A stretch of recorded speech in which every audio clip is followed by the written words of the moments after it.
Bonjour à toutes et tous, bienvenue pour ce nouveau tutoriel de physique autour des interférences. Interférences ondulatoires dans le domaine des ondes électromagnétiques ou bien dans le domaine des ondes mécaniques. Ici, j'ai choisi de prendre un exemple d'ondes électromagnétiques sur la lumière parce que c'est ce qu'on rencontre le plus fréquemment dans les exercices et dans les exercices de bac. Alors, qui dit interférence dit diffraction. Diffraction, SP89, diffraction de la lumière avec la tâche de diffraction.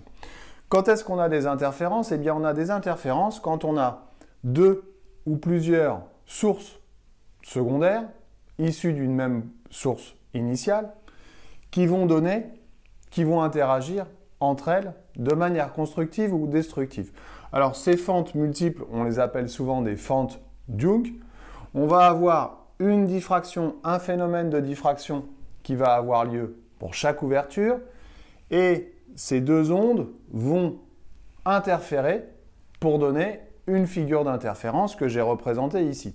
Cette figure d'interférence, on reconnaît la tâche centrale globale, l'enveloppe qui est due à la diffraction, et cette figure de diffraction va être morcelée, va être coupée par ce qu'on appelle donc des interférences avec des maxima de lumière, qu'on appelle à ce moment-là des interférences constructives,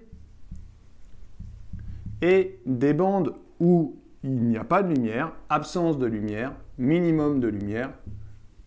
Et à ce moment-là, on va dire que les interférences sont destructives.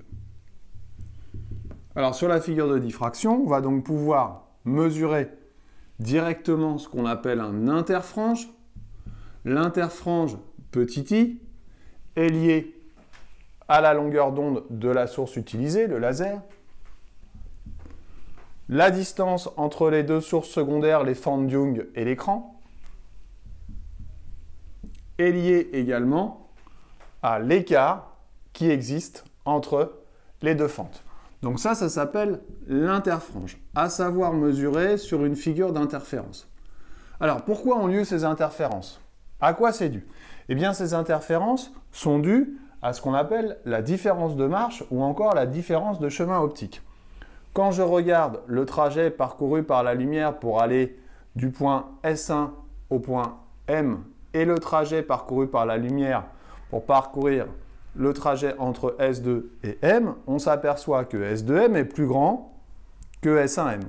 Ainsi, la différence de chemin optique, ça va être la différence de trajet entre S2M et S1M.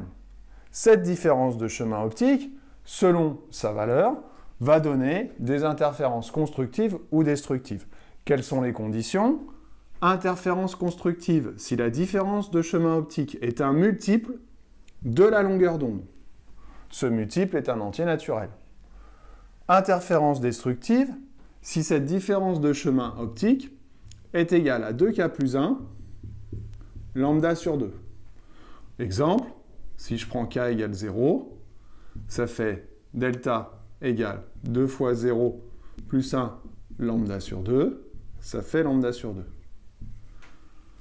On va donc avoir des figures, une figure d'interférence avec des interférences constructives ou des interférences destructives. Ça va dépendre de l'endroit où je me trouve, et savoir si en ce point M ou à un autre point de l'écran, je vais avoir des interférences constructives ou destructives, je vais devoir appliquer ces deux formules et savoir si la différence de chemin optique que j'ai calculée est proportionnelle à la longueur d'onde ou proportionnelle à la moitié de la longueur d'onde. Voilà, j'espère que j'ai été clair. Ce n'est pas un phénomène facile. Attention, interférence va avec diffraction. Diffraction avec une fente ou une ouverture ou un obstacle. Interférence si on a deux ou plusieurs fentes, plusieurs ouvertures, plusieurs obstacles. Je vous dis à bientôt pour un nouveau tuto. Bye bye.